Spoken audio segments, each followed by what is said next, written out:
So if your child has, outgrown it, if you don't mind, I'd like them back so that, Yeah. I can use them with my.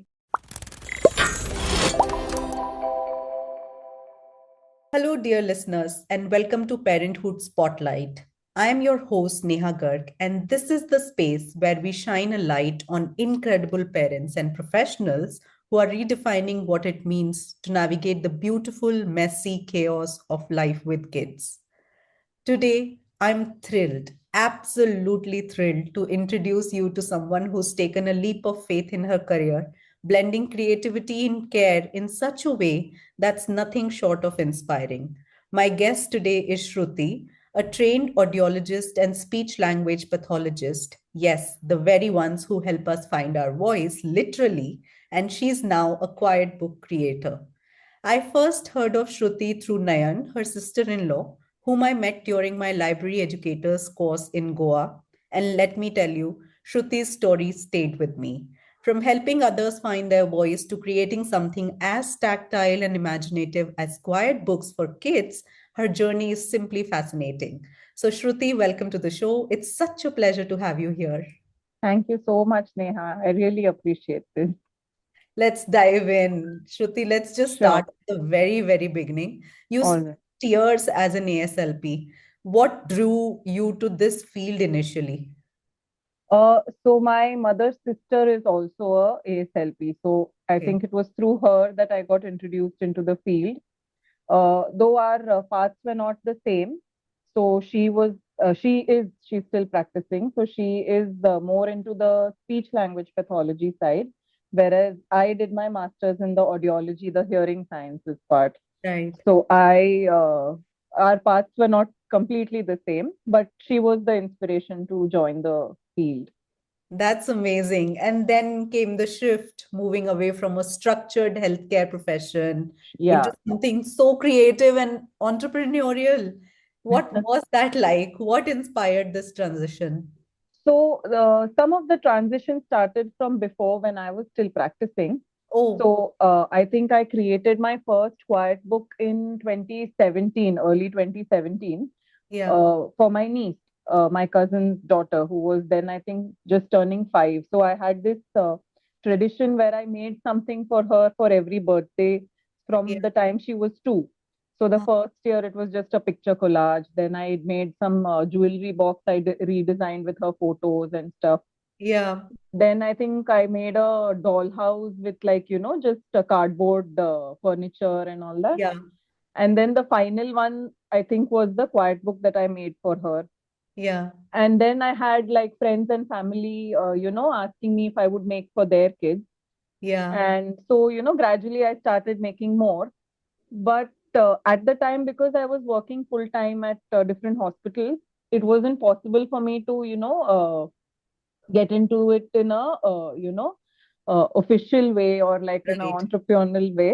So I was just doing it like a hobby. So it would take me somewhere around, like, even 2 months to just finish one book and send it Wow. across.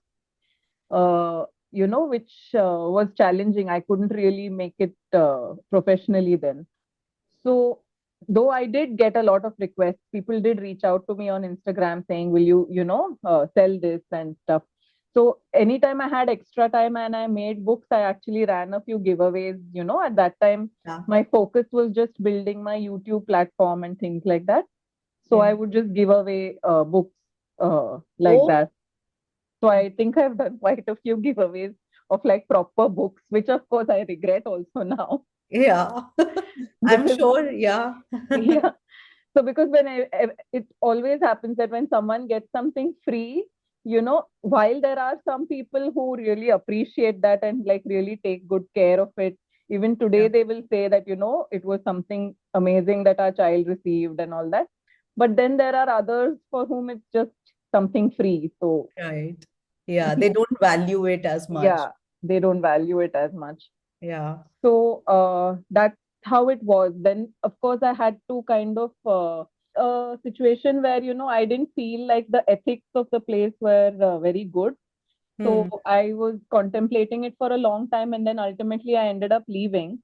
And it coincided with the pandemic, and so like there was work from home for everybody at that time. Right.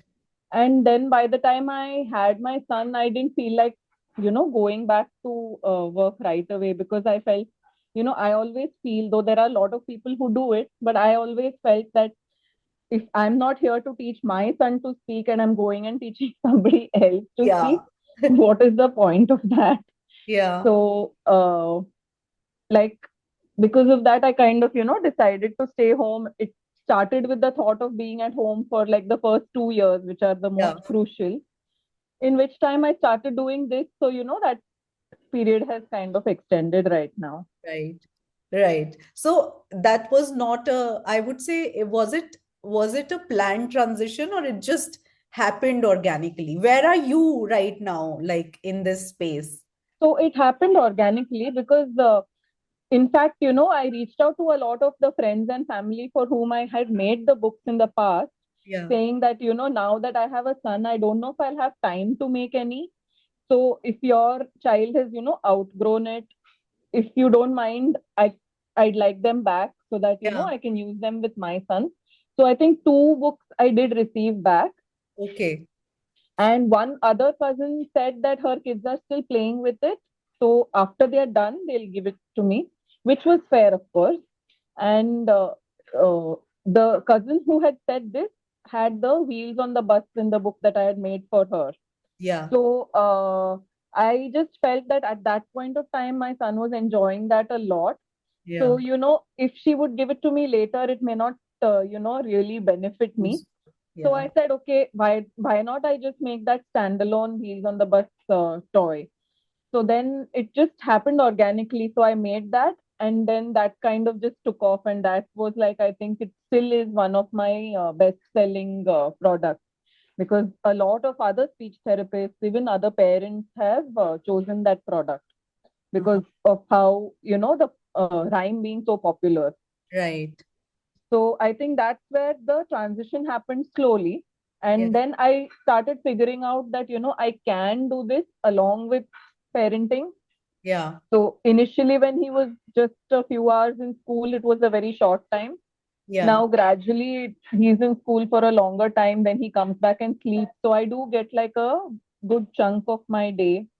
Sometimes even in the evening, he's playing independently. I get time, so I'm able to kind of maintain some amount of order, Discipline. yeah, order and discipline Yeah. uh, into this. Of course, there are other days like when he's sick or something, but I guess that happens with for a mom in any profession that Right. they take in his Yeah. holidays or something like that. Yeah. But otherwise, I think it's going pretty smoothly. Okay. And Shruti, now let's just for some of our listeners who might not be familiar with what is a quiet book, can you Okay. explain what a quiet book is and why it's called that? Okay. So I think how the word quiet book originated, I think it was like years back. It's been around from a long time. It's not a very new concept. So basically, it started in when they wanted to keep the children quiet while they were attending mass or something like, in such kind of situations where they wanted to have the children remain quiet so they could be a little more disciplined. Right. So that's where the quiet book concept came about. Uh, Having said that, I feel, especially for the younger kids now, it's a better channel to, do the exact opposite. Like, Huh. it's a great tool to actually make them talk when they are, with a parent, Yeah. when it's done under supervision, or when the parent is guiding them through it, or even like a therapist is guiding them through it.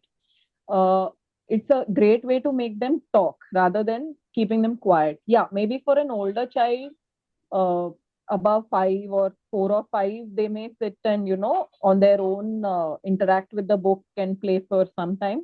Younger children do too if they are exposed to it right Right. from the beginning. But otherwise, I feel more than just focusing only on independent play and like only quiet time, it has a lot more purpose for actually, just keeping the child engaged making them improve on their communication skills, or even then there are the other benefits of having their improvement of fine motor skills and the sensory stimulation and all that. So depending on the type of book, there may be some tactile components, some touch and feel components, or there may be some clasps and zippers and those kind of Right. things. So they do also help in in benefiting for a lot of other goals, but it's a holistic thing. So it's if somebody says okay, only fine motor skills, then I feel it's very limiting. So Right. if you look at my books, there would be fine motor skills within the activities which are also promoting other things.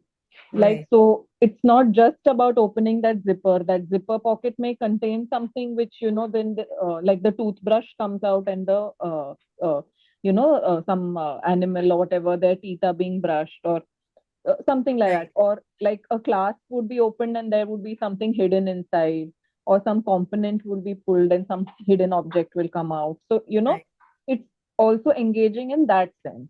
Right, right. And Shruti, your process. Oh, like I'm so curious. How do you go from an idea to a finished product? What inspires your design? And it's a. I want to ask a lot of things, so I'm going to ask you a longer question. So, Okay. do your experiences, personal experiences as a parent, influence your designs? Do any particular stories, people, or moments they fuel your creativity in this sense? So, what is the process like? Okay. So, I would have to obviously, state the fact that not everything that we create is original, be it me Right. or even any other quiet book creator you see. So, a lot of us get inspiration from Pinterest and, Yeah. Pinterest or even Etsy or Google or wherever. So that is where for a lot of these, basic type of ideas, we do get a lot of inspiration from that. In my case, I do try to see how I can do it in how I can add my spin to it.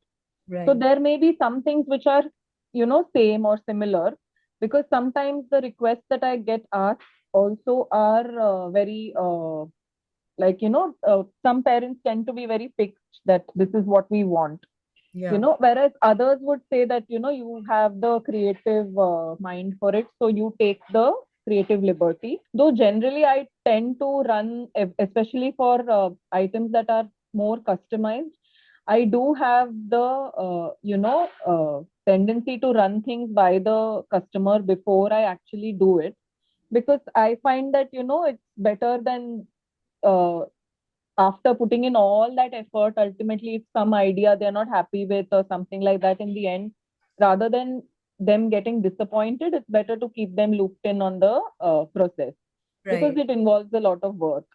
So I Right. wouldn't want all that work to go, wasted. Yeah. Uh, so typically, like I was saying, a lot of our ideas come from Pinterest. But then I think in the last year, I've been lucky to do a lot of things from scratch also, because they are based on requests from parents. Like Right. the Cocomelon book that I made. So she is one of my now regular customers, and she wanted to gift her daughter a book for her birthday. uh, and this child, I think, used to watch a lot of Cocomelon in the past, which then, because of the screen time effects and all that, now the child had stopped watching. But she liked to still listen to the songs, and she still related a lot with the songs. Right. So she kind of chose a few of her favorite songs and said, okay, can you make quiet book pages based on that? So then I think it's just thinking, okay, how do I, so the first part of that would be like, okay, it has to look like the characters have to look like the page. And then the next thing would be, okay, in that, what components can I make which are interactive? Right. So that would be how the thought process goes. So how can I make each page interactive? And so one by one, I think that is the the process that I would take. So for example, in that just the Cocomelon book itself, So, like there was this ants and the grasshoppers rhyme. I think that was the one which was most complicated for me because that rhyme had seasons also. So it had like summer season, winter, and autumn. So how can I depict that? So then I had the flaps coming on, and not all the ideas work perfectly, you know. Yeah. So when they were individual pages, this idea seemed like really amazing, and okay, I have flaps and things like that. But when I ended up binding the book, they were a little, it was hard to manipulate the flaps and things like that. So, of course, like I said, she is a regular customer and she understands, she's very understanding. So she didn't find that, she knew that I've tried my best to Yeah. depict something that is on TV into a book, which is Right. physical object, and it is hard to do that. So she wasn't very upset with that, and she was very understanding. So after binding, we had to modify a few things. Like I had a connector from the left page to the right page, which was like a bridge. Right. Because she also had the other row your boat, which is also a cocomelon ants and grasshoppers rhyme. So I had connected that those two pages with like a bridge. But once the binding was done, I realized the flaps are coming. I can't have the bridge. So we had to fix the bridge and, some small adjustments we had to make. Yeah. So even when you have a very detailed plan, sometimes there are a little bit of changes that have to happen because, it's difficult to visualize everything when you're just sitting with a pen and paper and drawing the plan. So I think I guess that kind of summarizes a little bit about the process, Yeah. how it's Yeah, done. and I'm now that it sounds a little daunting to a parent like me, Shruti. I'll be honest here. Like I if I want to order something from you, Mhm. I do not have a plan in mind. I do not know what I want. So, Okay. how do I decide what is good for my child? Okay. What do I tell you? And how do we go about that? Okay. So technically, you as a parent don't really have to decide everything. So Right, in some cases, especially depending on the age of the child, say the child is 2.5 and older, I usually recommend at least to give an outline about the interest of the child. right, Because by that age it's already difficult to make them sitting, make them remain sitting. They want to move around, they want to jump off of places and all that. So it's hard enough to make them sit. And then if unfortunately or fortunately, a lot of parents who choose based on their interest. So right. this is not judging anybody. Yeah, It's like, absolutely not judging anybody, to each their own. But a lot of parents would say, get things based off on like, say, shapes or colors or things like that, which is something that they want to teach the child. Where, yeah, if somebody were to just ask me saying, okay, what can I choose for my child? I would say go based off on the child's interest. So, to a certain extent, shapes, colors can be included in like, other theme based products. Maybe not all themes, but some of the yeah, theme based products, you can introduce shapes and colors. So right, it doesn't have to be an activity which is only for shapes and colors. right, So I think, like for example, I had a sea creatures book which I made recently. So within that, I had like oval shape for the crab and a hexagon for the turtle. It within the shell there's a hexagon. So right, it's also introducing those sea creatures, but there is shapes and colors inside that, as opposed to just having only shapes and colors on a page. Also because now, if you look at it abroad, there may be parents who would, buy a product for each age and stage of the child, right, which somehow may or may not happen in India. There right. are parents who do, purchase that way here as well. But in general, over here, I've noticed that uh, the requests that come in are for, something that lasts them longer. Yeah, So, which is why some of even my most basic ones, like even the books that are, or the cube and all that I make for, like, the really younger children, will still have something which will last them later. Right. Although whether or not that child will still be interested in it later, that I can't promise. Yeah. But if the child's interest remains, like because we rotate toys and things like that, so if that child's interest remains, then there would be some level of, utility even, say, when 2 years later or something, when they are getting better at those fine motor skills. Like even now, some of the class and all that, my own son can't do. So if I Right. bring out a product later on, I notice that okay, this class he's able to do now, which he Yeah. wasn't able to do say 6 months back. Yeah. So there is always some variability in that age. At the Right. same point of time, there would be parents who ask me for age specific Mhm. products as well. So then, according to that, I would recommend them either from whatever I have. So I Yeah. have these products which are age specific. So when it comes to somebody who has no clue about what they want or what they should order from me, the first thing, like I said, would be the interest. And Yeah. then, of course, if there is something like if you, like I said, if there is some thing that they want to teach, like either shapes and colors or whatever, or supposing it is more for independent play, and if the child is 2.5 and above, especially above 3, then even any of the dollhouse type books and all that Yeah. would be good for the child, because there is a lot that they can do, and they pretend they take the doll around the book and do different tasks for the doll, so it keeps them engaged for a little longer. Yeah. The same dollhouse book, if you're using for a younger child, you would have to have the parents sitting. So like Right. if I promote it as a speech development tool, that can't be done with independent play. So in that situation, the parent has to be sitting, okay, let's brush the doll's teeth, or let's take the doll for a bath, let's feed him this, let's feed him that. So that has to be a parent guiding. So Right. a single product can be used multiple age groups, multiple ways, but it depends on the involvement of the parent in that Right. process. Right. And I have to ask Shruti, because you're saying all these words and some things Sorry. are coming out Okay. at me. Does your background as an ASLP play a role in how you approach creating these books? Do you find yourself thinking about developmental milestones or learning outcomes when you design books? To a certain extent, I would say yes. Uh, Now there are two things to that. Like I feel I have worked with enough children to understand how, a little bit about the behavior. Yeah. So, for one, there are a lot of quiet books on the market which, they have just glued components or like the Velcro dots or Yeah. something of that sort. And while they may be cheaper, because obviously you don't take that extra effort to stitch a product, you can sell it for a cheaper price.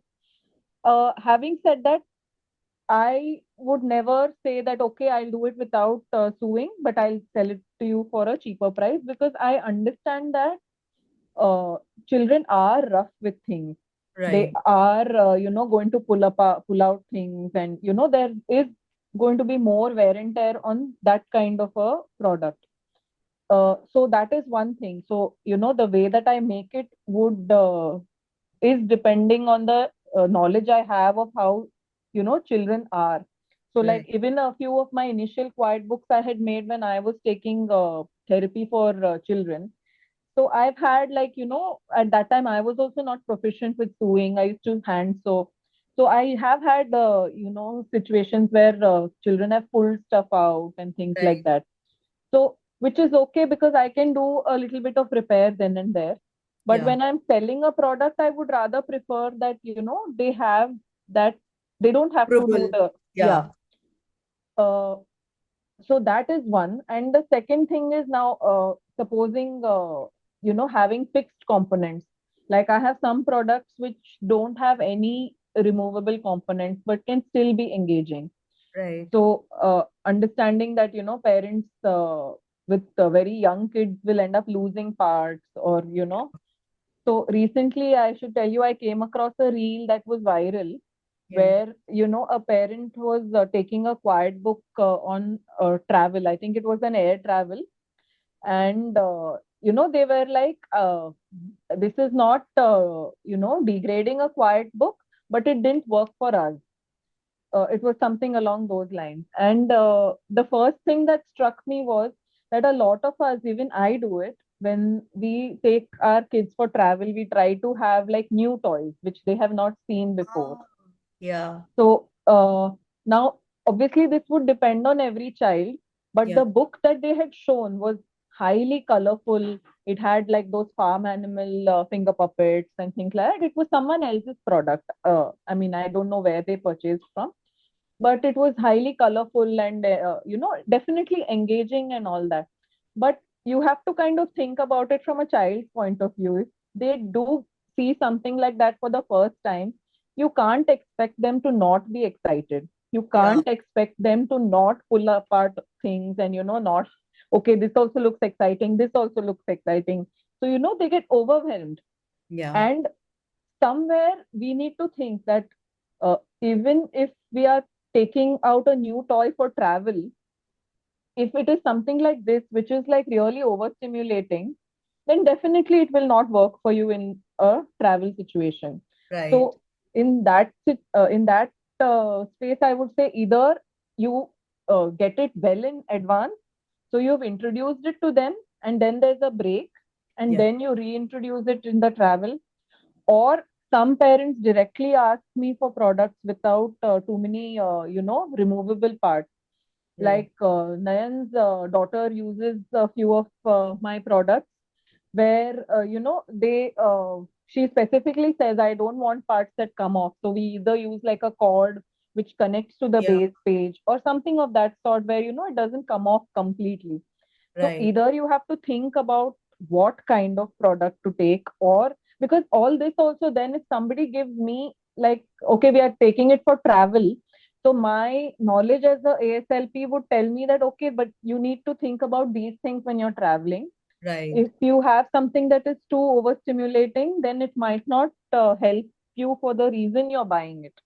yeah, Rather, but I mean, especially when it's a younger child, right, so I feel in such situations, having knowledge of how, children are, how their behavior is. I'm not saying I'm an expert in that because it's been a while and since I've practiced, but still, uh, you know, a lot of understanding also happens when we are mothers ourselves about yeah, how, because when we are taking therapy, we take therapy, we do understand a little of the behavior, but we send them home.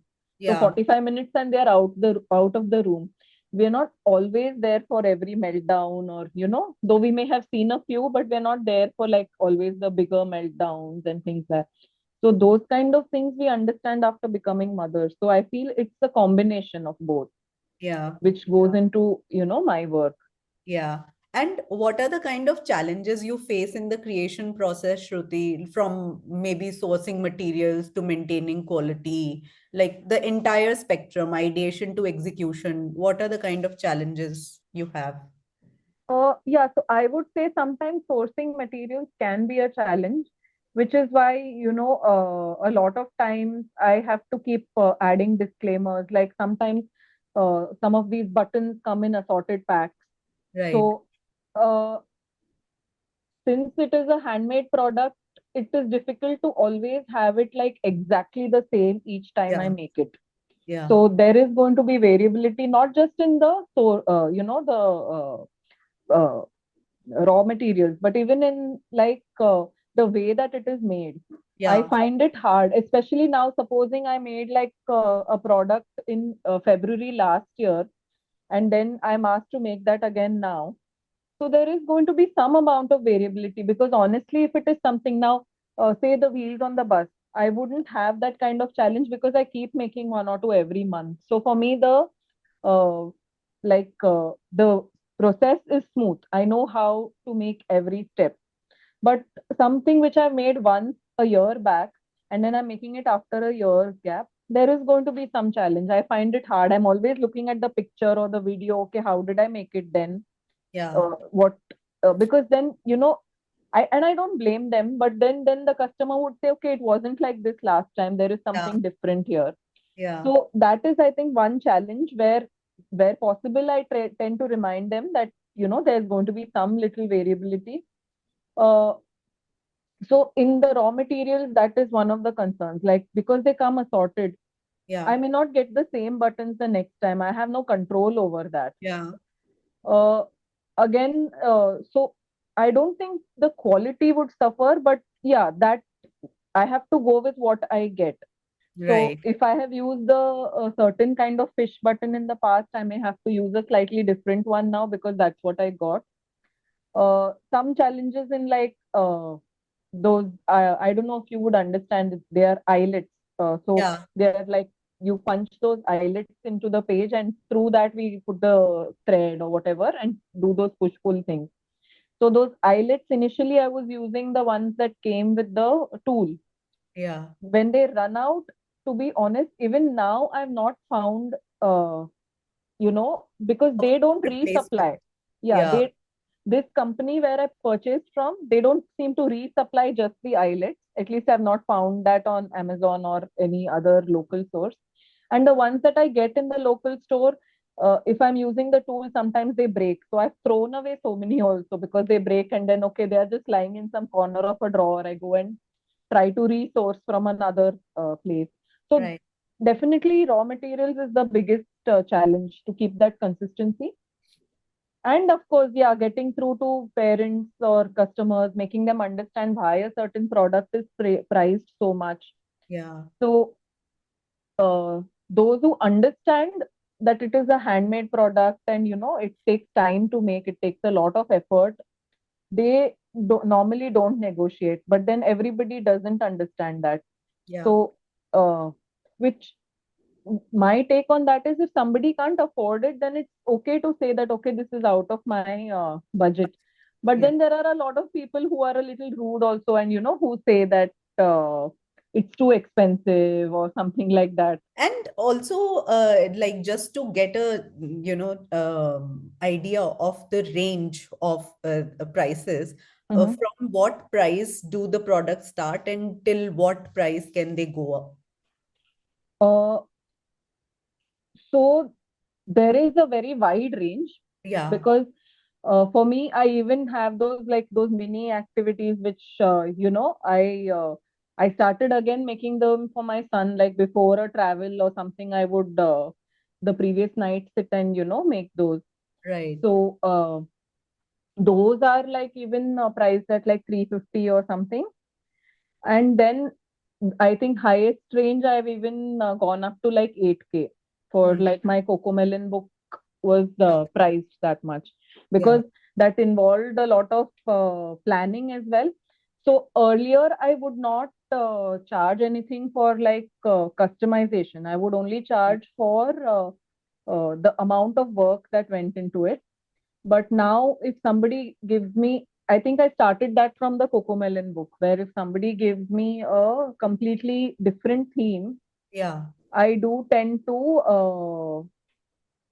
add a little bit of a charge, because I have to create everything like the templates, Right. the drawing, Right. everything from Yeah. scratch. Yeah. It's Yeah. not just the sewing process or the cutting process. Whereas products which I have had already been doing, I just have to think about the preparing, cutting, sewing. That's it. Right. So, although extra planning and all that is not considered there. Right. So, I think that is why that Cocomelon book that I had made was, as of now, the costliest. Even I had the dollhouse, I think, which was roughly the same. Actually, the Cocomelon was more, because after that, she had even ordered some extra characters and things like that. So, if you look at it, adding all of that, it would have been even more. So, Right. Right. uh, I think the dollhouse with the garage also was roughly 8K, because there also she wanted like extra dresses and uniform and things like that, which weren't there in my regular dollhouse books. Right. Right. And Uh, what about scalability, Shruti? How do you see it scaling? Because I see that you are doing everything by yourself, yes, and yes, however time we decide to take out, it's going to be limited. So how correct. do you see your initiative scaling up? So right now, one thing that I want to work towards for scalability is that, because I do get requests on my YouTube I haven't been posting it as much because, uh, like you said, I'm the one person doing everything. So sometimes I don't get to, do everything that I want to. So, but I have got requests on my YouTube page, asking for, is this template available or something of Right, that sort. So this year, that I wanted to be one of the focus that I, make digital templates. So at right, present, the first way to for me to scale it would be to, have digital templates and, right. which again would not be focused towards Indian Yeah, audience, because again there, if I'm listing something on Etsy for an example, if I look at the existing prices of products or templates that are that are listed on Etsy. So if I price my templates accordingly, for somebody based in India, they may feel that it may not be worth it. right. So I'm not intending it to be targeted towards those based in India. It is more like for a global, Audience. audience. That would be one. The second thing, of course, would be to have more people who are helping me with the sewing and all that. The reason I've not ventured into that yet is because then somewhere I lose the Control. Oh, control on the quality or something. yeah, It may not always be the case. I might get somebody who does it in the same way, but yeah, it's like a mental block. Like, right, what will happen to the quality, or will they do it as, in an involved way that I am doing? right, And a major thing is that I always keep telling my husband that if I have to, outsource the sewing or hire somebody for the sewing, I first need to create a few very, very basic products. right. So I feel that sometimes I always get carried away. Yeah, And I, like, even if I set out to make a basic product, while I'm making it, I will be like, okay, but if I can add this, it will be yeah, better. And if I can add that, it will be better. So I tend to go a little overboard.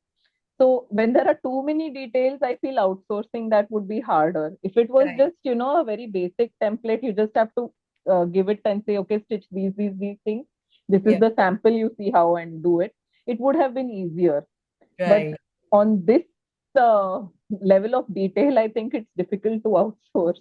So Yeah, there, yes, I have to first figure out what to outsource and yeah. create something specifically for outsourcing. Let's talk about balance. You're a Okay. parent, a Mm-hmm. creative entrepreneur, and Mm-hmm. probably a million other things. Mm-hmm. So, how do you juggle it all? How do you, what does your day look like? And how do you make those transitions between different roles? Okay. So I would say that definitely in understanding that I'm not the best at it all. So Yeah, I think I have accepted that fact. So there will be mess in my house. I'm yeah, not very good at cleaning up and, keeping everything in the tidy way. Also because I work out of my living room, yeah, which is also got play space for my son, because yeah, in Mumbai, space is like a big thing. yeah, So everything is in the living room, like my son's play space, my workspace, some storage where I keep like my felt and things. So a lot of times there'll be like, especially when I had like my sale going on or something, where I had to keep working and not take too many breaks. In such situations, you will find things all over my dining table. And even when we're sitting down to dinner, I would just move it to one corner, and then it will happen. be Yeah, shifted that way. So definitely, I'm not good at that part of the task. Otherwise, I would say that when my mom is at home, so she comes and goes. She stays in Bangalore, so she uh-huh. comes and goes. When she is here, she helps me with a major chunk of like the cooking, and even keeping my son occupied for a little extra time Yeah, that I get to work. When it's just me, then so I haven't really hired any help for cooking and all, because we had tried it in the past and it didn't work out for us. And since my son eats what we eat, it just made sense for me to do the entire cooking. yeah, yeah, So I try to finish it like before he goes to school. so that the dabbas are also taken care of, and the cooking for the whole day is done, so that when he's Right. at school, that I can have that focused work time, and when he's sleeping and all that. So I try to do most of the chores when he's around. Like, Right. even like if I'm doing meal prep for the next day, I'll do it when he's around. So he's either helping or whatever, he's around me, or he's playing independently. But it's not a time where I'm instead of working focused, I'm like doing the chores. Yeah. It's not that way. Yeah, yeah. I think that's very smart. But what have you learned along this journey about yourself, Shruti? Do you see quiet book creation as an extension of your identity now? I think yes. I mean, I feel that there are a lot of creators within India also who are making quiet books. In fact, I'm not even the only SLP doing it. There are other SLPs also who do it, because I feel somewhere ASLPs tend to be creative. Right, So I would say that a lot of ASLPs are creating products, and it's not necessarily quiet books. Some of them are just creating other types of therapy material, or some art, or something or the other. Because I feel that uh, in this profession, somehow it does bring about a creative aspect out in the forefront. right. So uh, having said that, like I said, I'm not the only one doing it, but I still feel when I look at some of the work I've done, I feel there is a lot of my own individuality in that. Yeah, uh, and though I only started selling the products last year, I've been doing this since 2017. yeah, So, so back then, I would say I've also had a lot of original ideas. Like I said, while I do take inspiration from Pinterest, some things which today a lot of creators are doing, like playground theme and all that, I feel when I was looking on Pinterest for the playground theme, there wasn't any reference back then. And I made it in 2017 or 18, yeah, because I had one quiet book video which went viral on YouTube back then. yeah. So I had a lot of people requesting for tutorials. So Right. then I started doing a lot of tutorials on YouTube, and the playground theme was like the first tutorial I made. And at Wow. that time, there wasn't any, work on Reference. that theme. Yeah, there Yeah, was no reference. But today, there are a lot of people who are making playground and things like that. So, on one hand, it also makes me feel nice that, okay, I did something original back then. I'm yeah, not saying that they've copied the same thing. Now, people have put their own individuality into it as well. yeah, So there are things which I have not added in the playground theme, which people are adding. So there is a lot of variability in that. But just the happiness that it gives me, that okay, the first theme of the yeah, playground I had made back then. yeah, Or say 5 years from now, I may say that about Cocomelon also, because I yeah, didn't find any reference. I yeah, had to do everything from scratch. yeah, And somebody may be doing a better job of it in 2 years, because yeah. they will But have a reference to it. yeah, You but know? when you did it, there was no Yeah, reference. yeah. So I had to just think of things, like, pull out everything from my own experience. So, whereas for somebody, they'll understand. Like I said, I made a few mistakes which I understood later on. So, somebody, when they see that, may say that, okay, this might not work, so I can do it in another way, which will make Yeah, it better. yeah, So, I feel that everybody brings a little individuality to the work, which yeah, I feel is part of me. yeah, yeah. So even when I see something, I would do that. Right, right. And Shruti, have you encountered burnout or self-doubt, and how do you overcome it if you have? So definitely, like especially when you're needing to be very present on social media, and Yeah, you see that okay, I am putting in so much effort, and though there are the handful of people who do see that effort, it it's not getting across, or getting out there. Now when it comes to going viral also, I definitely don't want to go viral, yeah, because I don't have the capacity to scale my work. I right. mean, not that if it goes viral, it will come with that many orders. Yeah, Sometimes it's just it goes viral, but nothing comes out of it. right. So but then still there is a little fear that I'm not ready for it to go viral, because what if I have too many orders and I can't handle them? Uh, so that, but at the same point of time, that in social media is one of the biggest reasons for burnout. Like even somebody who, for example, was supporting and was like, present a lot in engaging and things like that. Okay, they're not doing it now. What happened? Yeah, Going into that kind yeah, of rabbit hole, like what's going on? Why is this not happening? Why have their, engaging patterns? Why have they changed? Things right. like that. Also, I feel burnout would come from creating the same thing every time. Mm-hmm. So I feel like if somebody was to ask me to create the same product every day, or that's perhaps maybe the reason why I have too many products on my page. Like Yeah, I like to take on new work just as much as I would like, create reproduce something which the is, old one. yeah, reproduce the old one. Because I feel that if I were to do the same wheels on the bus every day, it wouldn't take long for me to get bored and be like, okay, I don't want to do this anymore. Right. So for me, it's not just about making that sale, it's also about using my creativity when I'm making something. So I like to, if I have, you know, a lull period where, I don't have too many orders or something like that, I like to then make something which then I always find somebody or the other, like someone is expecting, so I made a newborn book for Wow. them. So then it not just allows me to work on something new, but then I get orders for that also, so then it helps me in Yeah, future that's a new also. product that you have Yeah, kind of put out in the correct. market. Correct.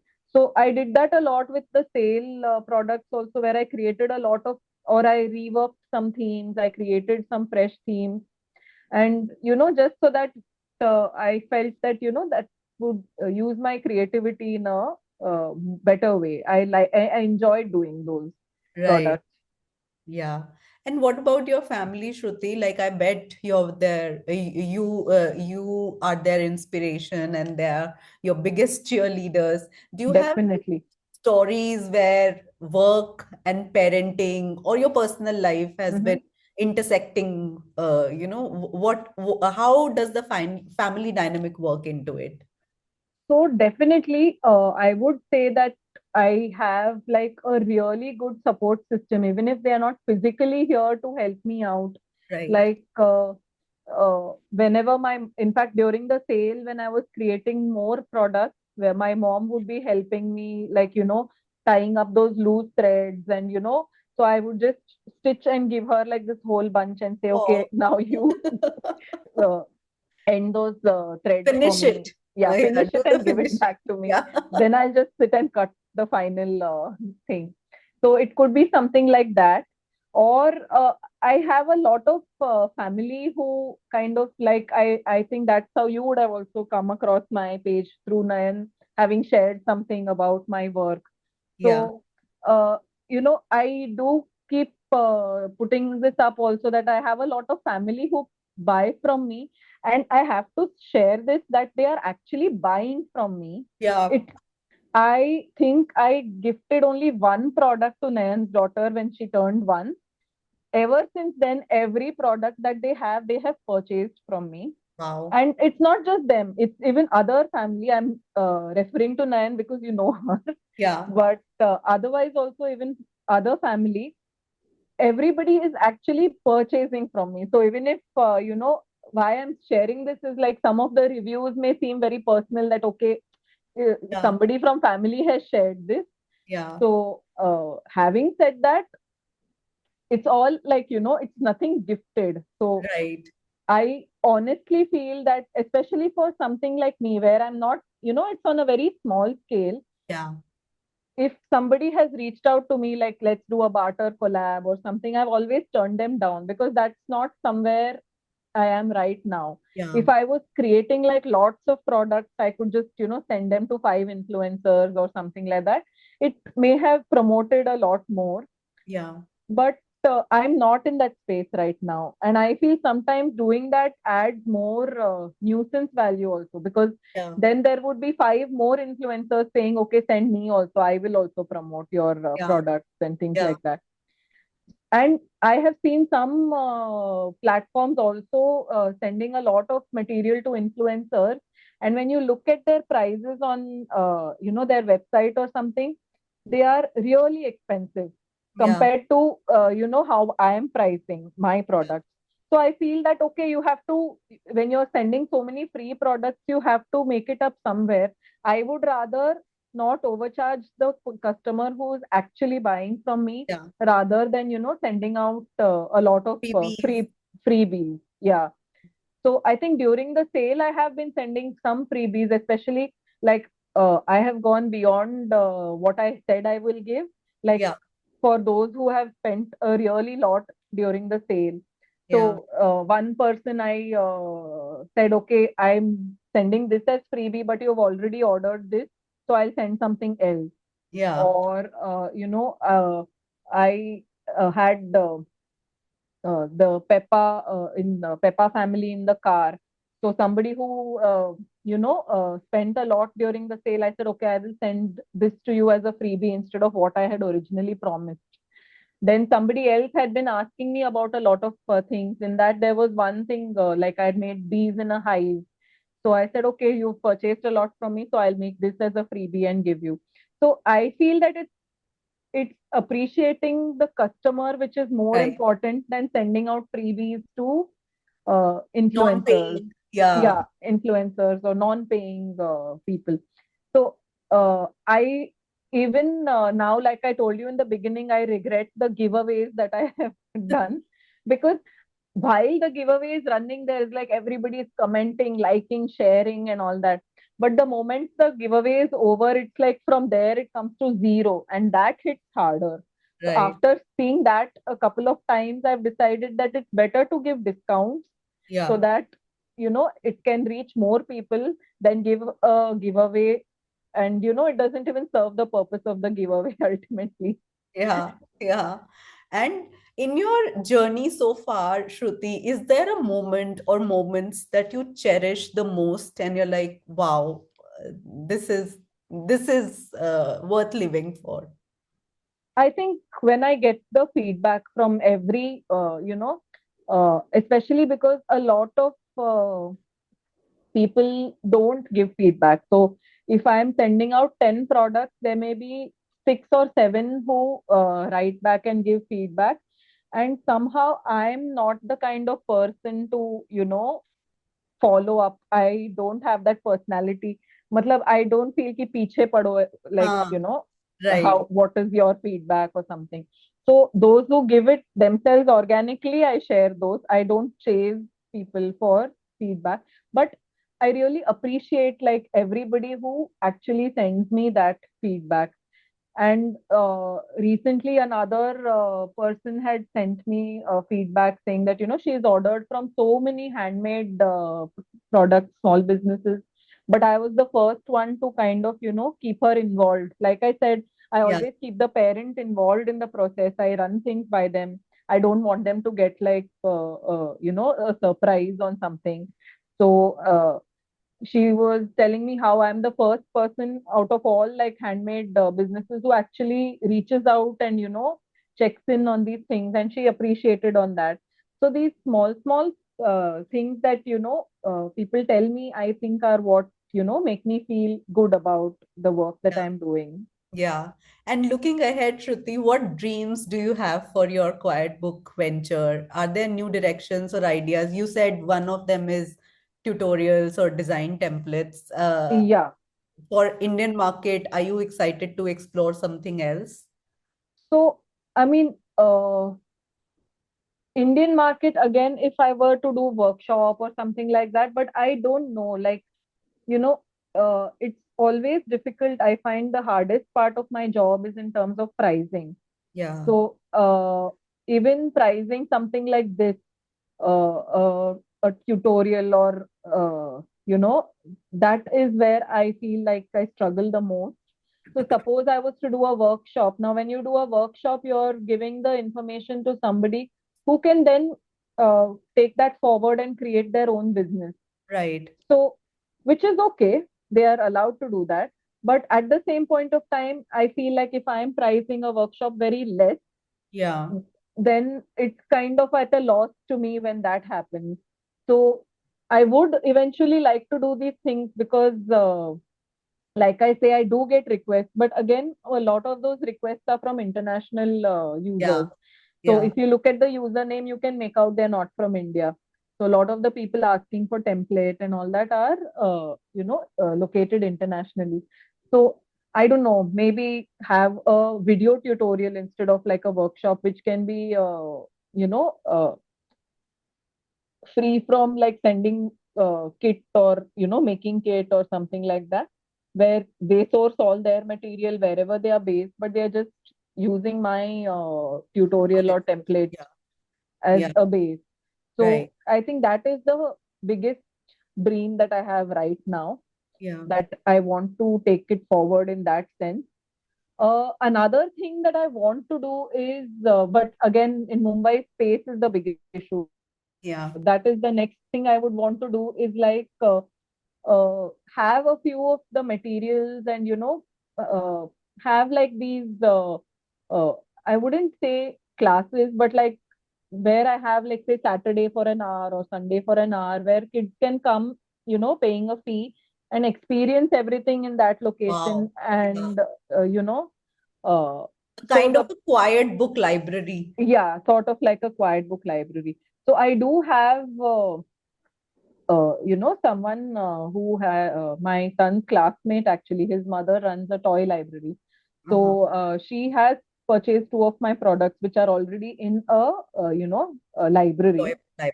Yeah. Uh, so, but then again, in that situation, she would be giving it out to individual parents and kids. Where what Yeah. I want to do is have a platform where they come and experience, Yeah.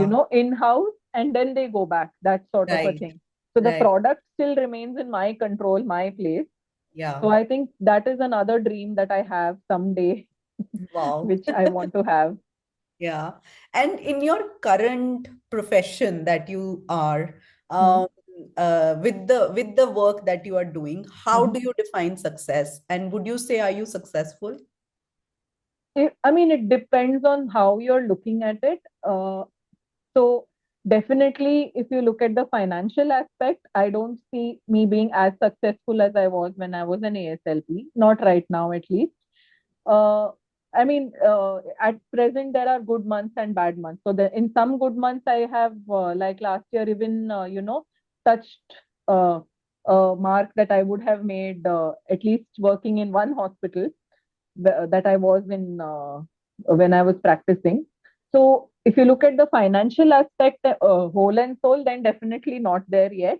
But I feel at the end of the day, the fact that I'm doing it without, when I'm doing it from home Yeah. and I'm able to give my son the time. I mean, there are times when I tell him, no, I'm doing something now, don't come to me right now.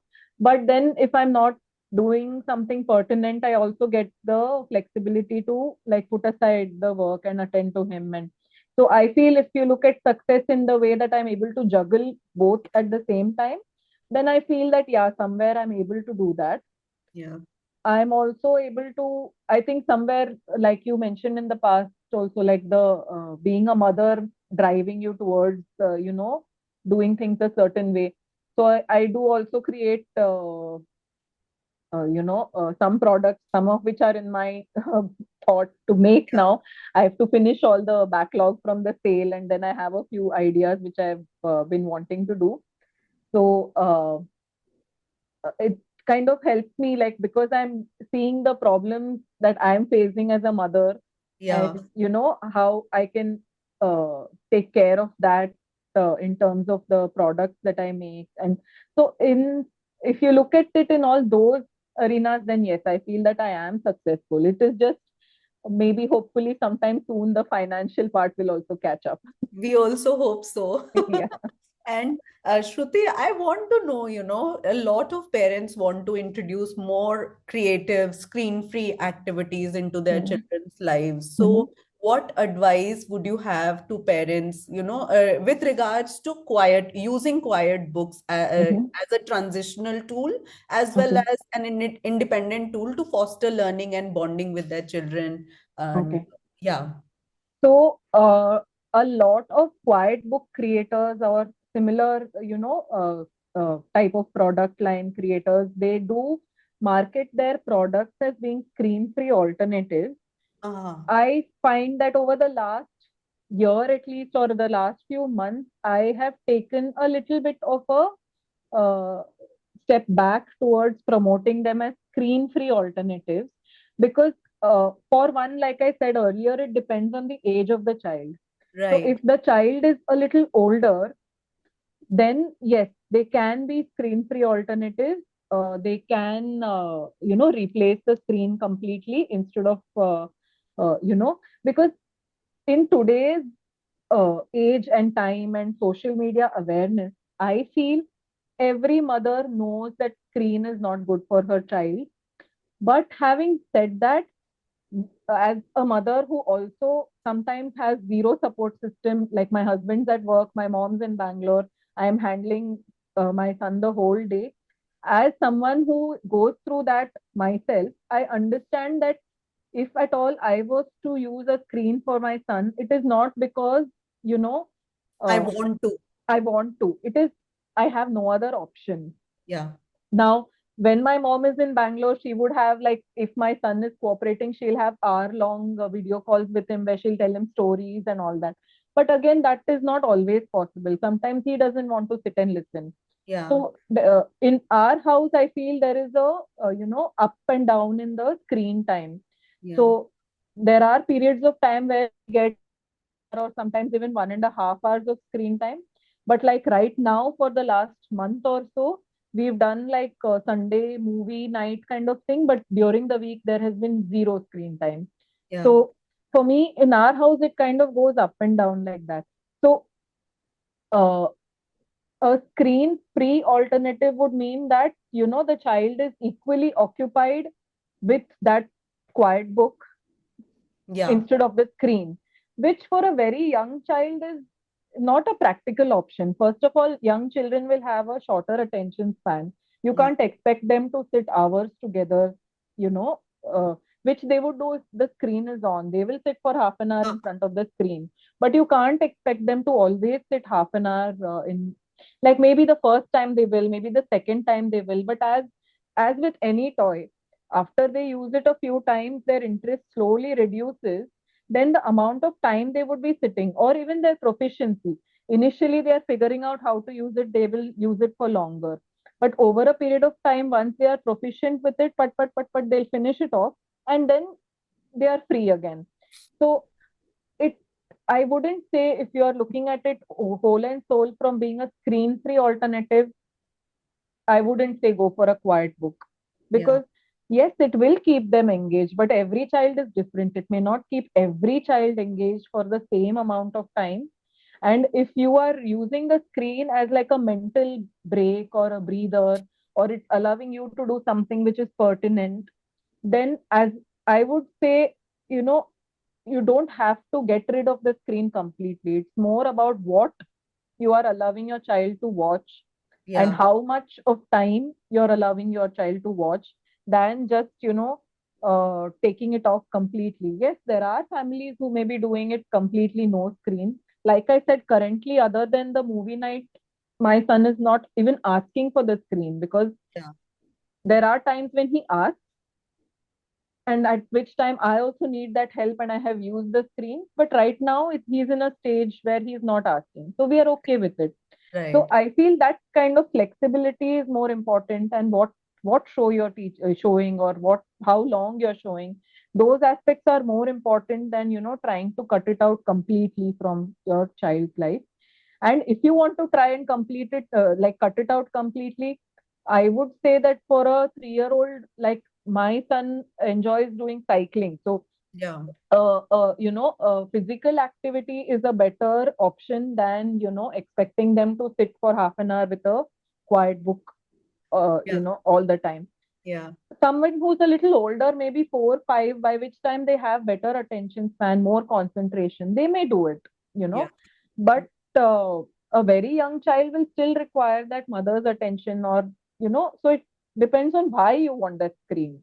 Yeah, I love how realistic you are, Shruti. You are not blatantly selling your service, and you are not saying that, oh, use quiet books and they are the best. And like, So I really like that. so when I was working as an audiologist, I was working primarily with there are these hearing devices called cochlear implants. Yeah, So my work was primarily involved in that aspect. So I was initially, for the first few years, I worked with the company who was making the cochlear implants. So I was providing clinical support from their side. Then, because it was a travel-based job, I moved after marriage. I stopped that and I moved to a more hospital setup where I was working more with the patient. right. So I think this comes from that experience, because we always used to tell the parents in our counseling that if you set your expectation very high, then you will Mhm. always be disappointed. Yeah, Whereas when you set a more realistic expectation, then anything above that you will always find joy. yeah, So if I just go selling that, quiet books are the best thing, you have to have them, and things like that, not everyone will have that experience. There yeah, will be some who might have that, there may be some who may have better than that. But if you look at it realistically, like, because I also see my son now, in his case, of course, it's sometimes a little overexposure also, because he right. gets to play with everything. Yeah, So in his case, it's overexposure also. But at the same point of time, there are some things that, he will say, okay, I want to play that. Can you give it to me? Or, I, but there will be some things which are lying around which he will be least interested in. right, So, you know, uh, it's always better to sell a more realistic expectation, so that then the parents will find joy in what they get. If I right. only say that, this is how it is, it's going to be like this, you will, love it, your child will love it. And then there will be that disappointment that, okay, why is something wrong with my child? Why are they Yeah, not liking it? yeah, Others are liking it. Because on social media also, even I would edit out the best parts of the clips and put it on social media, because right. as it is, if I put up a video, there are only few hundreds looking at it. If I put a very lengthy video where, the child is not doing anything also in between that, nobody is going to watch that.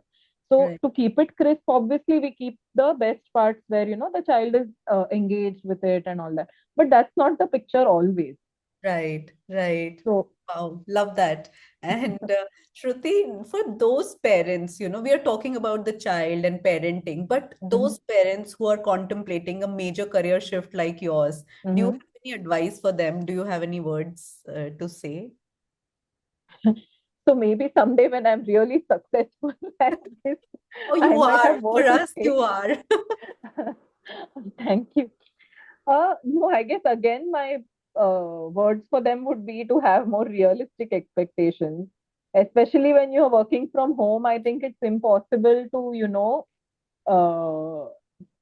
unless you have a support system, then Yeah. it's impossible to do everything that you want to do. There has And to be a even with middle the ground. support system. Yeah, uh, agree. So there are times when my mom is around, but still, like, and so I have kind of, they call this weaponized incompetence, they say, Yeah. which they usually say for like men doing that. Yeah.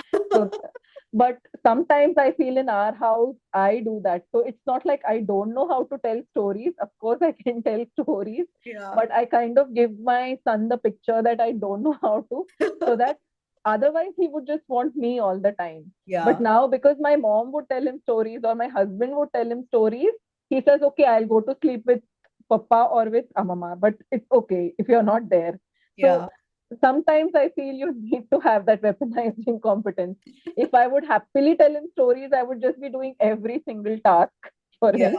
Yeah. So, yes, even with the support system, I agree. It's not possible to do everything. So I think the biggest thing would be to have realistic expectations.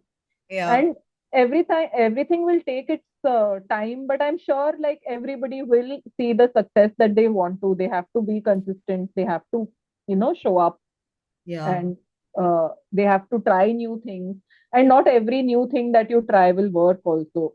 that's true. Yeah. So, uh, you know, I think that would be it, what I would have And to say. finally, what do you think is the biggest? Oh God, I'm sounding like a self-help guru, but I have to ask this. What is the biggest lesson do you think parents can take away from your story? I would say that, not everything that you see on the internet needs to be believed. That, that is one thing. I would also, so some part of my story that I've not spoken about is, so I had another page. Actually, I had the tagline of artsy audiologist when Oh, I started off. So when I made those first few quiet books, and I've actually dabbled in everything, paper quilling and all of that. So before I, started working more with felt, I've worked with all paper and that kind of thing. So again, one of your earlier questions about what I want to do in the future, I also had made this one paper book, pop-up book on opposites. So okay. I think that is one more thing which I, want to take it forward, because uh, I want to make that like a printable where people can make their own also. It will be like a tutorial and all. So, but it had the base of paper, so it can Right. reach also a little bigger audience, because you don't need sewing and that kind of experience. So, I was called artsy audiologist. And what happened was, when I had my son, I started sharing a lot of mom content. Yeah, So when I started sharing a lot of mom content, that Instagram page started getting more mom followers. right. So then when I started thinking about, branching out into this, I had to create everything from scratch again, and, create a new page. And it didn't make sense to go back to artsy audiologist then. So Yeah, then I went to creating ASLP Creates. yeah, So I had to kind of start everything from scratch again. So the kind of followers I would have got for my quiet book content back in 2018 or 19 may have not even been around when I started posting all the mom content.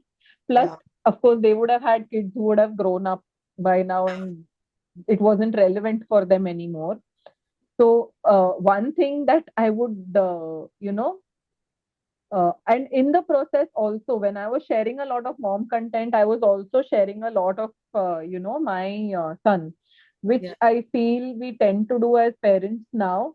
But one thing I would like to tell parents, which, they can learn from me or whatever, I feel it's best if, we put less of our kids out on the internet. yeah. So I still use a few clips of him now when he's using my product, but and if someone else has shared and I check with them first, I do share rarely some things uh, using videos of kids. But I feel that is where I try to not, show them directly, or I blur out, or I do something of that sort, because even today, uh, internet can be used for a lot of, wrong things, Yeah. and it's just going to get worse. So the more we share about our kids on the internet, I feel it is, going to be more dangerous for them as they grow up. I stopped sharing both my birthday and my son's birthday, and, that kind of information on social media. So it's okay if my community doesn't wish me for my birthday, but Yeah, it's better to have those privacy settings in place, because these are actually the questions that are your bank related safety yeah, questions and all that. What is your mother's maiden name? And, yeah. all of that. If we are putting everything out on the internet, then, somewhere it is compromising our own online safety. That That's is the biggest lesson, I would say. That's right. That's right.